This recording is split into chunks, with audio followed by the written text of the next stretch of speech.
وہ ربط بھی سنتے جائیے اور اپنے ایمان کو تازہ کرتے جائیے۔ پچھلی آیت مبارکہ میں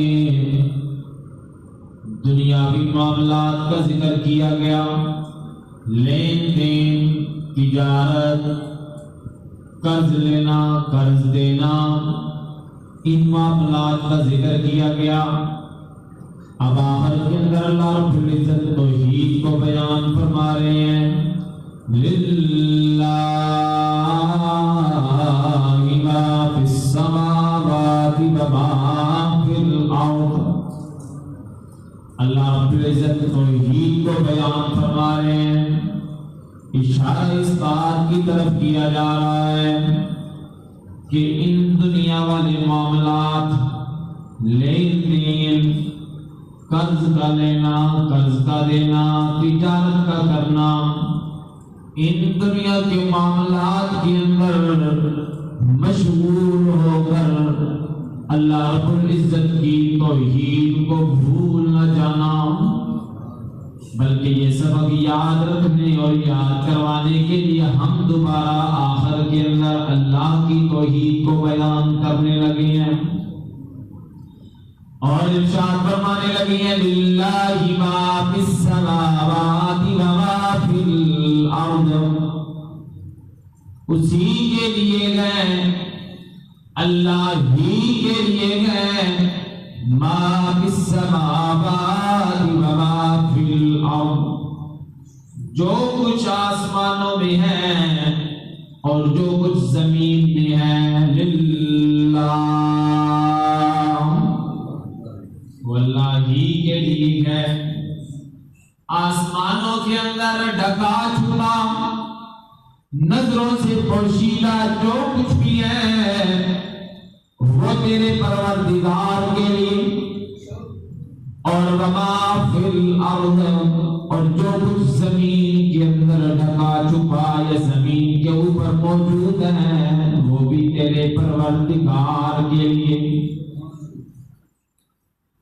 اس کے اندر اللہ تبارک و تعالیٰ کی حاکمیت کا بیان کہ آسمانوں پر بھی بادشاہ تیرے پروردگار کی اور زمین پر بھی بادشاہ تیرے پروردگار کی۔ جیسے فرمایا گیا، لَهُ مَقَالِيدُ السَّمَاوَاتِ وَالْأَرْضِ، زمین و آسمان کی جو کنجیاں ہیں، چابیاں، زمین و آسمان کی کنجیاں اور چابیاں، للہ، اللہ کے لیے۔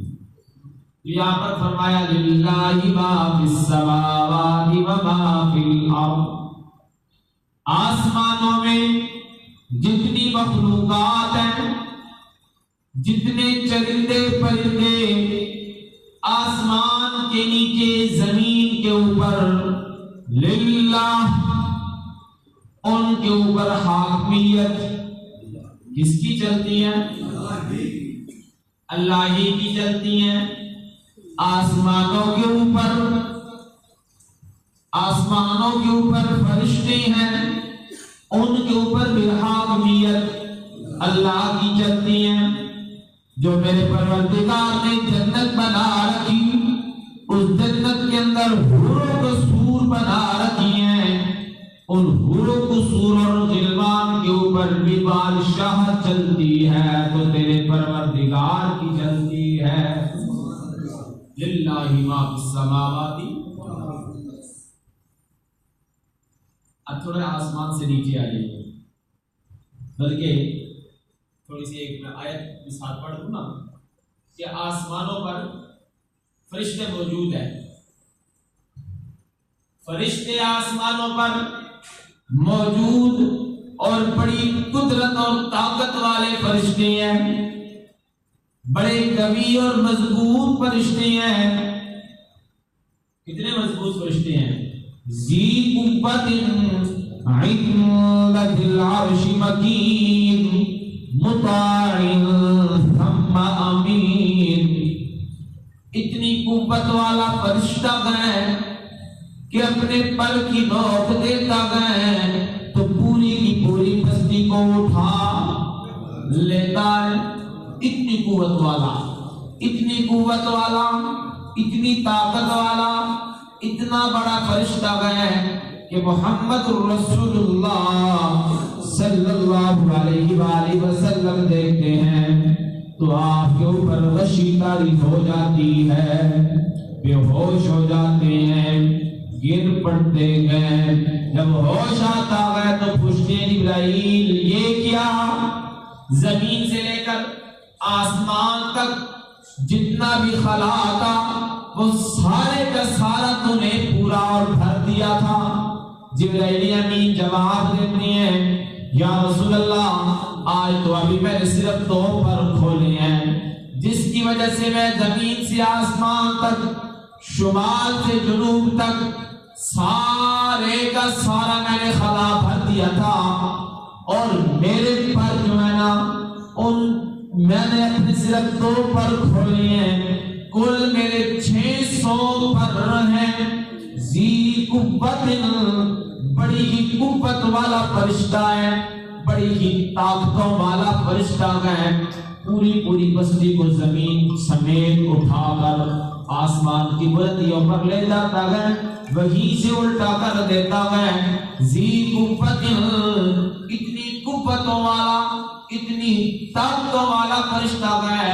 لیکن جب جناب محمد رسول اللہ صلی اللہ علیہ وآلہ وسلم پر وحی کا سلسلہ رکا رہتا ہے، وحی نازل نہیں ہوتی، 15 16 17 21 40 دنوں کے بعد جبرائیل امین آتے ہیں.